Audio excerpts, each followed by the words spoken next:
ओम शांति। 29 जून 2025 की प्रातः की मुरली है ये, जो रिवाइज कोर्स है 31 दिसंबर 2005 की। इस अव्यक्त वाणी में अव्यक्त बाप दादा ने बताया है, नए वर्ष में अपने पुराने संस्कारों को योग अग्नि में भस्म कर ब्रह्मा बाप समान त्याग, तपस्या और सेवा में नंबर 1 बनो।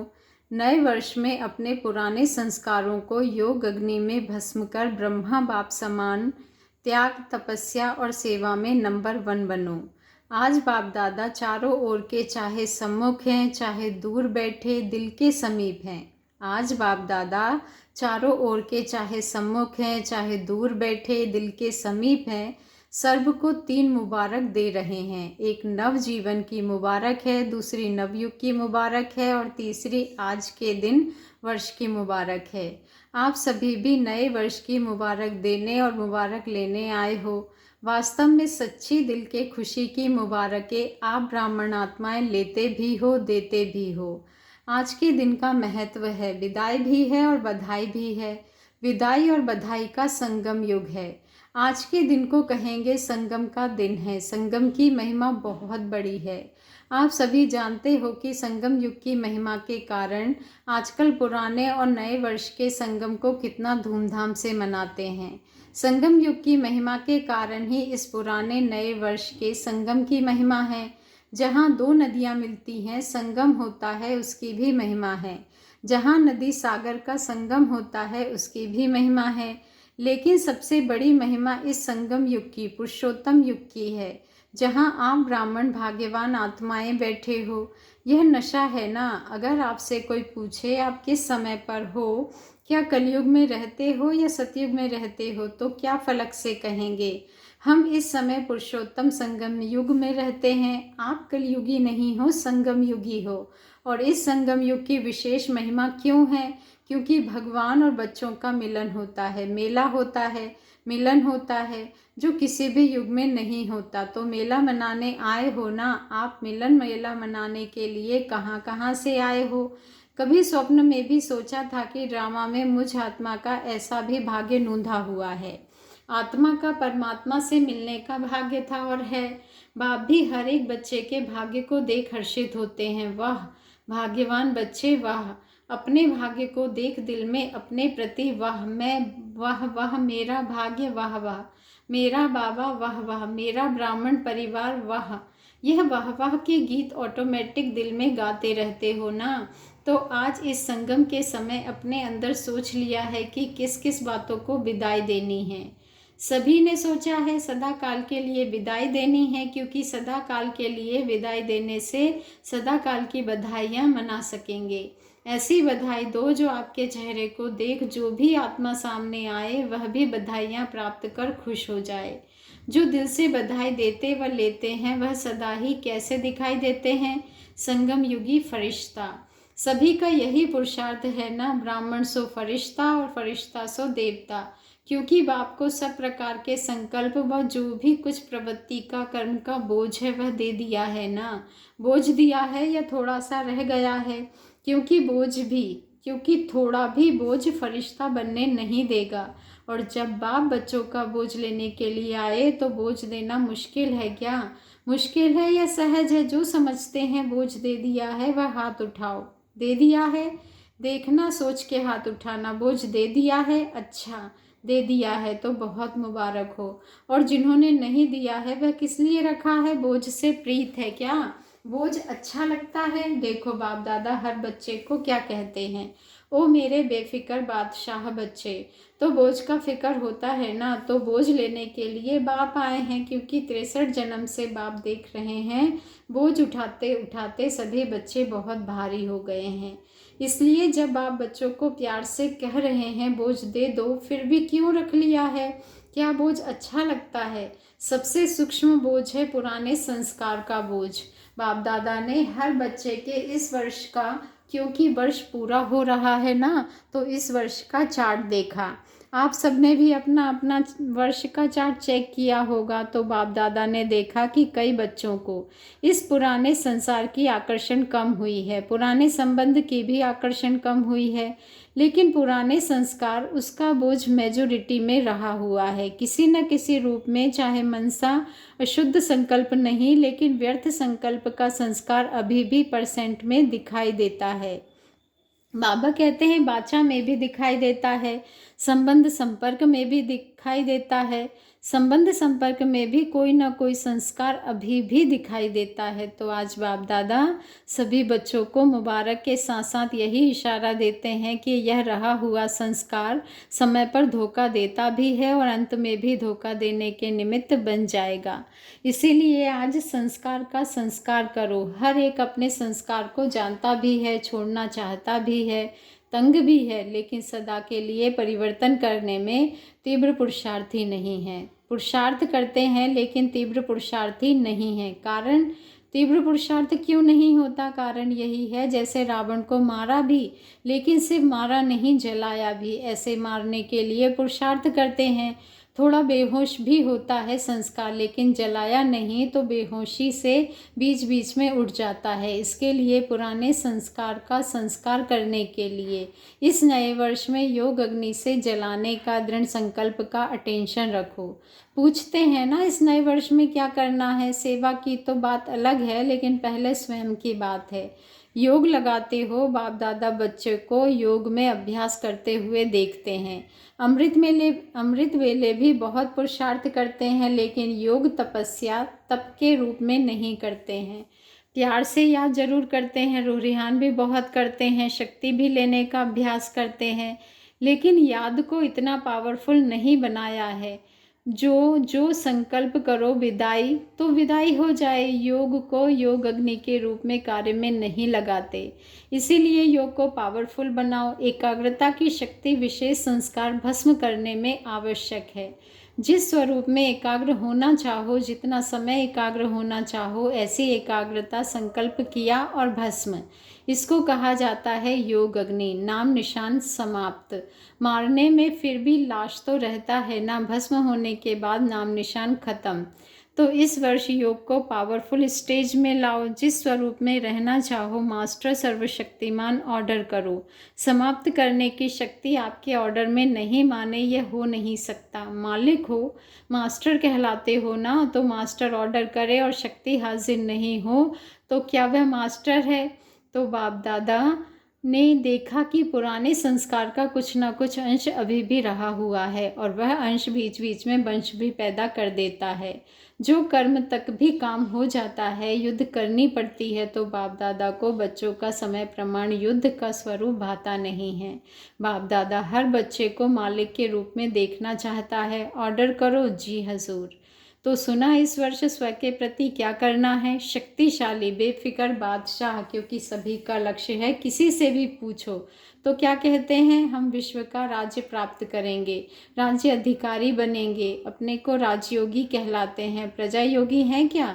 कोई है सारी प्रजा में जो प्रजा योगी हो? है जो प्रजा योगी हो, राजयोगी नहीं हो। टीचर्स कोई है आपके सेंटर पर? कोई प्रजा योगी है कहलाते? तो सब राजयोगी हैं। प्रजा योगी में हाथ कोई नहीं उठाता। अच्छा नहीं लगता है ना? और बाप को भी फकुर है। बाप दादा फकुर से कहते हैं कि संगम पर भी हर बच्चा राजा बच्चा है। कोई बाप ऐसे फलक से नहीं कह सकता कि मेरा एक एक बच्चा राजा है, लेकिन बाप दादा कहते हैं कि हर एक बच्चा स्वराज्य अधिकारी राजा है। प्रजा योगी में तो हाथ नहीं उठाया ना, तो राजा होना, लेकिन ऐसा ढीला ढाला राजा नहीं बनना जो ऑर्डर करो और आवे नहीं। कमज़ोर राजा नहीं बनना। पीछे वाले कौन हो? जो समझते हैं राजयोगी हैं वह हाथ उठाओ। ऊपर भी बैठे हैं, गैलरी में बैठे हुए हाथ हिला रहे हैं। आज हॉल में 18,000 भाई बहनें बैठे हैं, बाप दादा देख रहे हैं। हाथ उठाओ ऊपर वाले। तो अभी यह लास्ट टर्न में शुरू हो जाएगा। 2-3 मास बाप दादा देते हैं, ठीक है, देवे होमवर्क देंगे, क्योंकि यह बीच बीच का होमवर्क भी लास्ट पेपर में जमा होगा। तो 3 मास में हर एक अपना चार्ट चेक करना कि मैं मास्टर सर्वशक्तिवान होकर किसी भी कर्मेंद्रिय को, किसी भी शक्ति को जब ऑर्डर करें, जो ऑर्डर करें वह प्रैक्टिकल में ऑर्डर माना या नहीं माना। कर सकते हो? पहली लाइन वाले कर सकते हो? हाथ उठाओ। अच्छा, 3 मास कोई भी पुराना संस्कार वार नहीं करे, अलवेले नहीं बनना, रॉयल अलवेलापन नहीं लाना, हो जाएगा। बाप दादा से बहुत मीठी मीठी बातें करते हैं, कहते हैं बाबा आप फिक्र नहीं करो, हो जाएगा। बाप दादा क्या करेगा, सुनकर मुस्कुरा देता है, लेकिन बाप दादा इन 3 मास में अगर ऐसी बात की तो मानेगा नहीं। मंजूर है तो हाथ उठाओ, दिल से हाथ उठाना, सभा के कारण हाथ नहीं उठाना, करना ही है चाहे कुछ भी सहन करना पड़े, कुछ छोड़ना पड़े, कोई हर्जा नहीं, करना ही है, पक्का पक्का पक्का। टीचर्स करना है। अच्छा, यह ताज वाले बच्चे क्या करेंगे, छोटे बच्चे ताज पहनकर सामने बैठे हैं, ताज तो अच्छा पहन लिया है, करना पड़ेगा। अच्छा, देखना बच्चे हाथ उठा रहे हैं, अगर नहीं करेंगे तो क्या करें वह भी बता दो। फिर बाप दादा की सीजन में एक बार आने नहीं देंगे, क्योंकि बाप दादा देख रहे हैं कि समय आपका इंतज़ार कर रहा है। आप समय का इंतज़ार करने वाले नहीं हो, आप इंतजाम करने वाले हो। समय आपका इंतज़ार कर रहा है, प्रकृति भी, सतो प्रधान प्रकृति आपका आह्वान कर रही है। तो 3 मास में अपने शक्तिशाली स्टेज में रहे हुए संस्कार को परिवर्तन करना।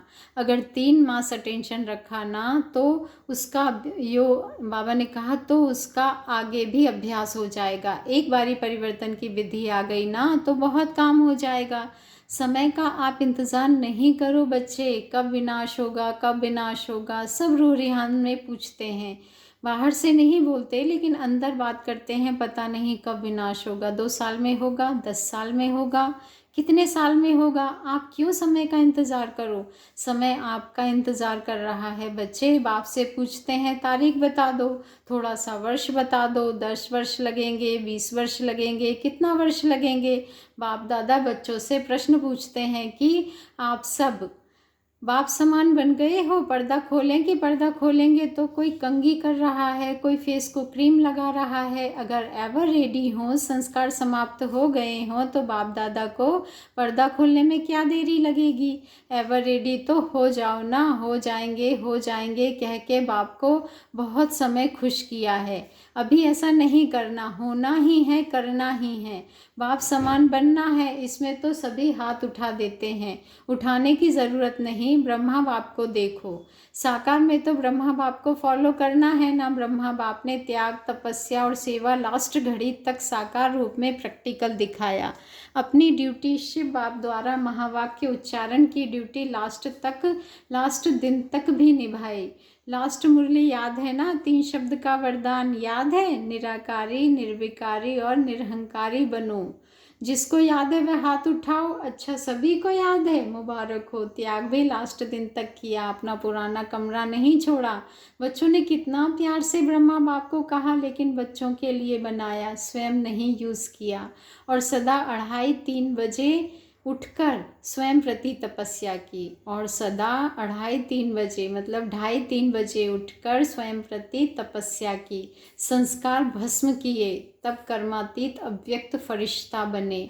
जो सोचा वह करके दिखाया, कहना, सोचना और करना तीनों समान। फॉलो फादर, लास्ट तक अपने कर्तव्य में पूर्ण रहे। पत्र भी लिखे, कितने पत्र लिखे, सेवा भी नहीं छोड़ी।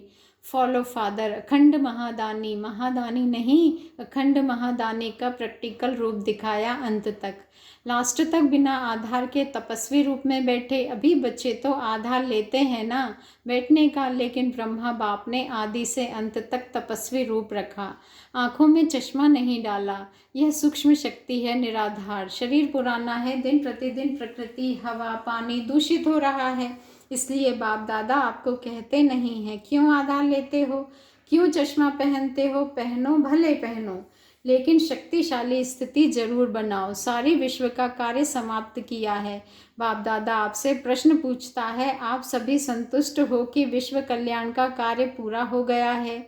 जो समझते हैं कि विश्व कल्याण का कार्य समाप्त हो गया है वह हाथ उठाओ।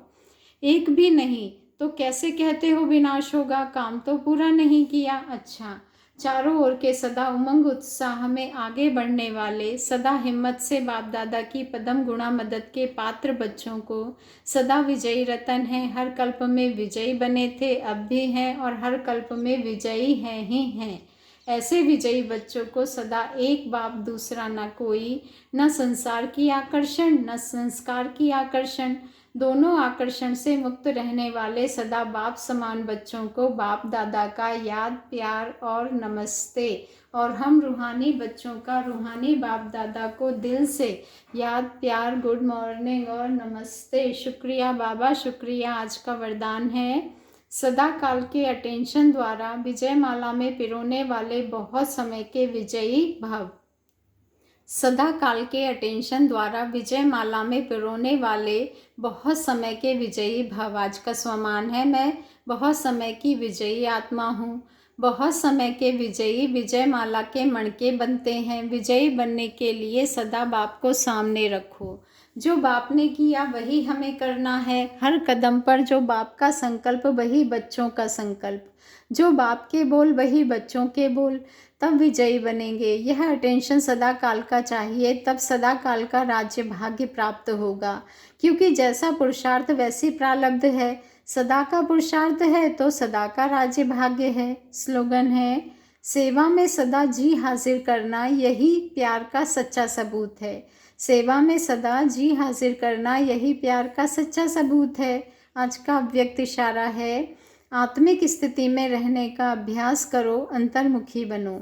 जैसे कोई भी व्यक्ति दर्पण के सामने खड़ा होते ही स्वयं का साक्षात्कार कर लेता है, वैसे आपकी आत्मिक स्थिति शक्ति रूपी दर्पण के आगे कोई भी आत्मा आवे तो वह 1 सेकंड में स्वस्वरूप का दर्शन व साक्षात्कार कर ले। आपके हर कर्म में, हर चलन में रूहानियत की अट्रैक्शन हो। जो स्वच्छ आत्मिक बल वाली आत्माएं हैं वह सबको अपनी ओर आकर्षित जरूर करती है। अच्छा, ओम शांति। शुक्रिया बाबा, शुक्रिया।